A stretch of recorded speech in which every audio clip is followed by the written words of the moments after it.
கண்ணே good morning. நான் உங்கள் மேக்ஸ் டீச்சர் பேசுகிறேன். எல்லாம் நல்லா இருக்கீங்களா? நல்லா படிக்கிறீங்களா? கண்ணே all of you welcome to our maths ma'am channel. இன்றைக்கி நம்ம பார்க்க போகிறது 12th 8th chapter partial derivative. அதில் எக்ஸசைஸ் வந்து 8.5 செகண்ட் சம் லீனியர் அப்ராக்சிமேஷன். இது கண்டிப்பாக 1-2 மார்க் இல்லைனா 3 மார்க்கில் கேட்பாங்க. வெரி வெரி இம்பார்ட்டன்ட் சம்மே லீனியர் பார்த்துக்கோங்க. இப்போ இசட் கொடுத்துருக்காங்க. இசட் என்ன? x² y plus 3xy power 4னு கொடுத்துருக்காங்க. Find linear approximation for z. இசட்டுக்கு லீனியர் அப்ராக்சிமேஷன் கண்டுபிடிக்கணும். எந்த இடத்துல? அட் 2, -1. அப்போ இந்த 2ங்கிறது நமக்கு x0, -1ங்கிறது y0. புரிஞ்சுதா சாமி? ஃபஸ்ட்டு ஃபார்முலா எழுதிடலாம். ஃபஸ்ட்டு லீனியர் அப்ராக்சிமேஷனுடைய ஃபார்முலா.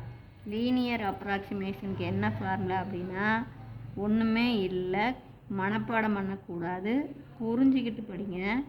அப்போ தான் உங்களுக்கு ஈஸியாக இருக்கும். இப்போ லீனியர் அப்ராக்சிமேஷன் LXY ஈக்குவல்ட்டு கொடுத்துருக்கிற கணக்கு இசட்டு x0 y0 கணக்கில் பாயிண்டை பிரதியிடணும். ப்ளஸ்ஸு ∂z/∂x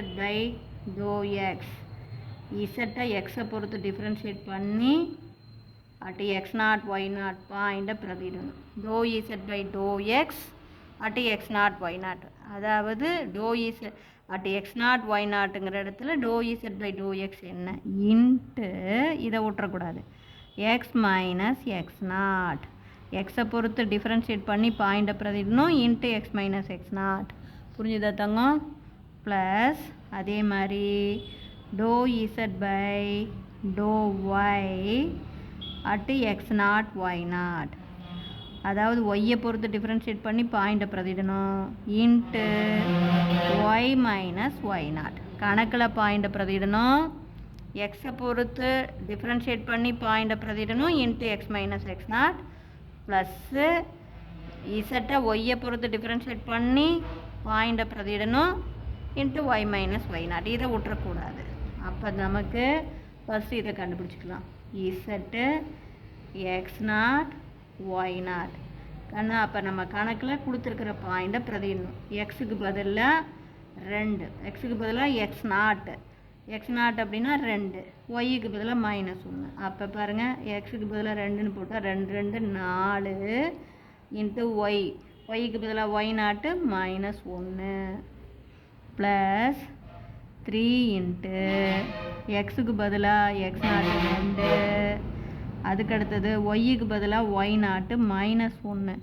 அப்போ -1 ஹோல் பவர் 4 கண்ணு. இப்போ இங்கே பெருக்கினீங்கன்னா -4, -4 தரம் பெருக்கும்போது ப்ளஸ் ஆயிரும். அப்போ ப்ளஸ்ஸு 1 எத்தனை தரம் பெருக்கினாலும் 1 தான். 3 2 6. அப்போ நம்மளுடைய ஆன்சர் பெரிய நம்பருடைய குறி ப்ளஸ்ஸு கழிச்சு போட்டால் 2. இவ்வளோ தான். இது கணக்கில் பிரதிட்டமா? அடுத்தது பாருங்கள், ∂z/∂x. இப்போ எக்ஸை பொறுத்து டிஃப்ரென்ஷியேட் பண்ண போகிறோம். அப்போ இந்த இடத்துல பாருங்கள், ஒய் வந்து x² சேர்ந்துருக்கா. அப்போ ஒய்யை அப்படியே வச்சுக்கணும். x² டிஃப்ரென்ஷியேட் பண்ணும்போது 2x கண்ணா. அடுக்கு முன்னாடி போகும், அடுக்கில் 1 குறையும். அடுக்கு 2 முன்னாடி வந்துடும், அடுக்கில் 2ல் 1 குறைஞ்சா 1 ப்ளஸ்ஸு. அதே மாதிரி இந்த டேர்மில் எதுவும் அப்படியே இருக்கும். நம்ம எக்ஸை தானே டிஃப்ரென்ஷியேட் பண்ணோம், இதை எக்ஸை மட்டும்தான் டிஃப்ரென்ஷியேட் பண்ணோம். அப்போ 3ம் y/4 அப்படியே இருக்கும். 3ஐயும் y/4 அப்படியே வச்சுக்கிட்டு எக்ஸை பொறுத்து டிஃப்ரென்ஷியேட் பண்ணால் 1. இப்போ நம்ம பிரதியிடலாம். ∂z/∂x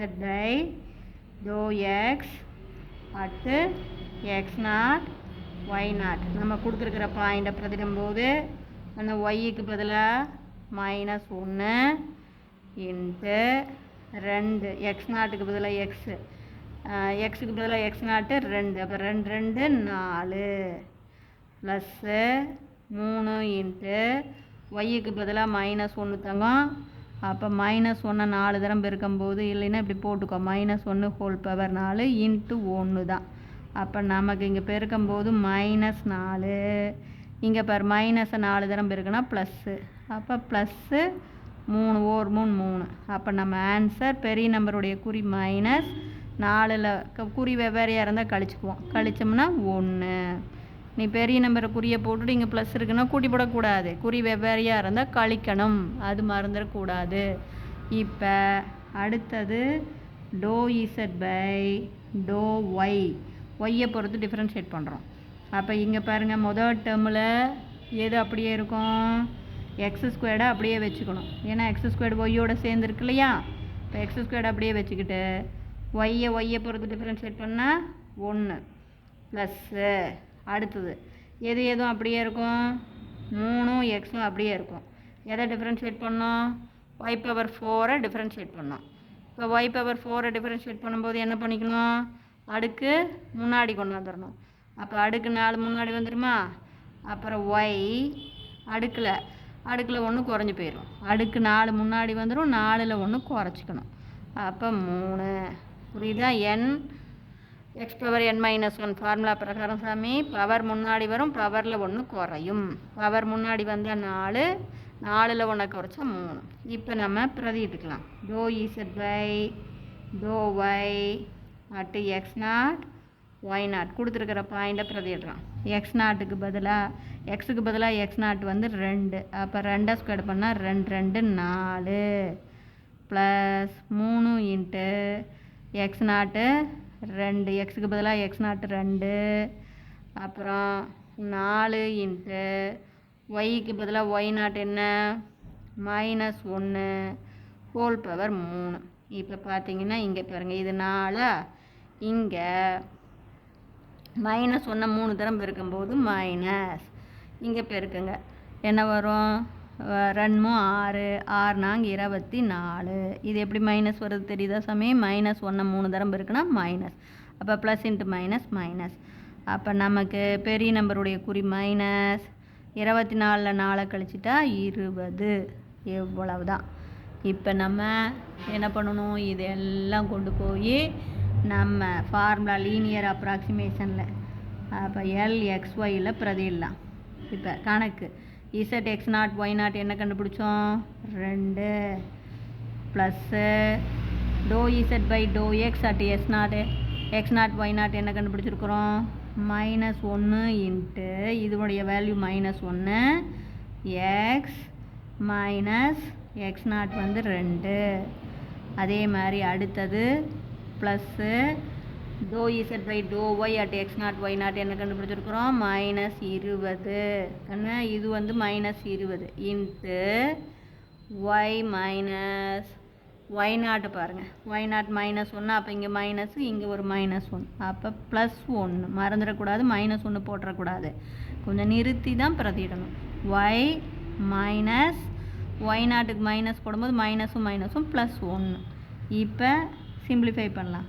அப்போ 2 -1 எடுத்து உள்ளே பெருக்கினீங்கன்னா -x minus into minus plus 2 2 -20 எடுத்து உள்ளே பெருக்கினீங்கன்னா உங்களுக்கு என்ன கிடைக்கும், -20 ஒய்ஏ ப்ளஸ் இன்ட்டு மைனஸ் -20. இப்போ நம்ம ஆர்டராக எழுதும்போது -x அப்புறம் -20 ஒய்ஏ, இது மறந்துடக்கூடாது சாமி, குறியெல்லாம் மாற்றிடக்கூடாது. அடுத்தது ப்ளஸ்ஸில் பாருங்கள், இங்கே ஒரு +2 இங்கே ஒரு +2. அப்போ ப்ளஸ்ஸில் 4 மைனஸில் 20. அப்போ பெரிய நம்பருடைய குறி -20ல் +4 போயிடுச்சுன்னா 16. இப்போ புரிஞ்சுதுங்களா. அப்போ நம்மளுடைய லீனியர் அப்ராக்சிமேஷன் நீ பாட்டுக்கு குறியை மாற்றிடக்கூடாது. லீனியர் அப்ராக்சிமேஷன் என்ன வருது, -x -20y -16. இவ்வளவு தான். இப்போ புரிஞ்சுதுங்களா. இதில் ஏதாச்சும் டவுட்டாக இருந்தால் கேளுங்க. அப்போ